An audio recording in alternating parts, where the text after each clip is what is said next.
Hey everyone, and welcome to day 6 of Ethony's 31 Days of Tarot, where we share the deck or decks we finally crossed off our wish list for 2016.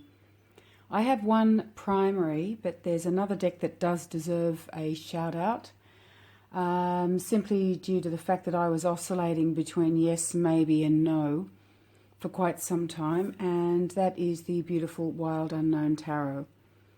I was taken by the beautiful artwork in the very first edition, just like everyone else. But for, I don't know, I guess there were a few reasons I just hesitated a little bit. I loved the artwork, but once again, I just wasn't sure whether I was ready to work with this deck or not. And that's my thing. It's all about using the deck, utilizing the deck, honoring the deck. And so I decided to wait, and then the second edition came out, and I think I liked that even more as you know, as time went on and people were sharing their journeys. And then I held that deck, and that changed everything. And as a compromise, I decided to buy the Animal Spirit deck, as you know, and I still love it to this day. But there was a strange irony. When I purchased that deck and held it, I just realized, you know, how much I loved it, and the stock is just beyond description. So my compromise, to cut a long story short, was I bought the Animal Spirit and nervously waited for the mass-produced deck, and I really wasn't sure whether I was going to like it. I did wait to view a couple of YouTube videos to see what people thought, and it seemed to be, it got the A-OK, it got the thumbs up from people, so I decided to go ahead and buy it. So all in all, I'm very happy that I can finally say I did cross that off my list. It was sort of oscillating in the top 5 spots of my wish list, and even though I only have the mass-produced deck, I don't regret it for a second.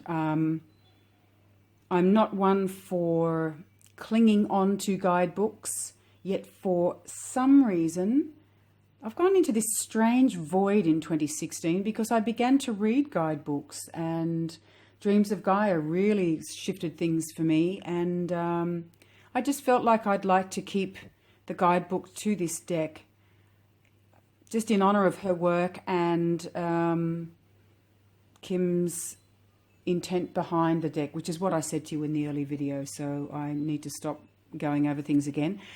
But I'm really happy that I have this deck. I don't regret my decision to buy the mass-produced. But the number one, a deck that I surprisingly was able to cross off my wish list that I really didn't think I would, is the Gill Tarot. And there is a little story behind that. I'll keep it as brief as I can. I've been looking for quite some time, and I did have an opportunity to purchase the Gill Tarot from a really lovely young lady in America. And for the Gill, it was, you could say a reasonable price, but of course, as you know, it's fetching anywhere from, well, it was around 100, then it went to 150. I've seen it for 200 and more. And I was very grateful that she actually said, look, I have it here. If you want it, it's yours. But of course, I had to consider the conversion into Australian dollars and the freight, and I very reluctantly said, look, I'm going to have to leave it. I considered that really I could buy perhaps 4 other decks for the same price, maybe more. And so as part of my tower experience, I let it go. And then down the track, another deck came up, and it seemed to be very reasonably priced. And the way it was advertised, you had the idea that it was mixed media, right? In other words, it was the deck and the book. And I thought, look, clearly the cards are probably not in perfect condition, but hey, it's closer to my price range. I'm going to get it. But what I did to alleviate extra confusion and hassle, I wrote to my very dear friend in LA and said, look, do you mind if I send this to your address? I don't mind if you keep it there until I get there next. It would be just wonderful to know that I own it and you have a good old play around with it until I am able to pick it up. That's if, of course, the post remains, very expensive to get it here. So that was that. And I waited and waited to hear from my friend and didn't. And after 10 working days, I was getting a little nervous, and I thought, wow, maybe I've actually just been totally ripped off.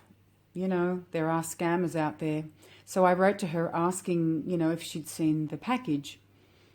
And she responded almost immediately and said, look, I can't actually talk to you right now. Can you just bear with me, until tomorrow or maybe the next day at the latest? I'll get back to you as soon as I can. So I left it at that. And she ended up writing back to me the following day saying, look, I just want to let you know, I did receive a parcel today, right, on the day that she wrote to me, but not the parcel that you purchased, or not the one that you were expecting. Yes, I did receive your parcel, and that was 7 days ago, and I'm sorry to say that all that was in your parcel was a book. So I decided to go on a little research journey, and I found the Guild Tarot from a lovely lady in Texas. Obviously, it is pre-loved. The cards are in very good condition. The box is a little scuffed, but all in all, I think you'll be very happy. And I decided to purchase that deck from this lovely lady in Texas, and that's all the information I'm going to give you. And I'd like to gift that to you for your birthday. Oh my God. I was so blown away. And I wrote to her and said, thank you, that is the best birthday gift I could possibly imagine. But I really want you to tell me what you paid for that deck, and I will so happily pay you, because just your time and effort alone is worth my birthday present. It's way above and beyond what you do as a friend, right? Anyway, that little devil will not tell me who the lady is she got it from. She will not share even where. It's just somewhere in Texas, and that is that. So, people, I am the proud owner of the Guild Tarot and the book. So, yes, clearly my parcel did arrive, and I do think it was a little... I don't want to say dodgy, but as I say, it was a reasonable price, but it wasn't. It's probably too much for the book. But I really just thought maybe the cards are a little beat up, but I'll still take it, It doesn't matter. It's okay. I now have the deck, and as far as my friend goes, I don't know what to say. I can't wait to go back to see her so I can spoil her as my thank you for her kindness. And what a researcher. I tell you what, I was on that internet day in and day out searching on all platforms that I'm aware of. I don't know how she got that deck. She's not a tarotist, so I'm going to have to ask her how she did it. And I might hire her to do some more research for me. But anyway, I'd better go now. This is getting too long. But thank you for taking this journey with me. And, well, I'll talk to you again soon for the next prompt. For the next prompt. Have a good day, and bye for now.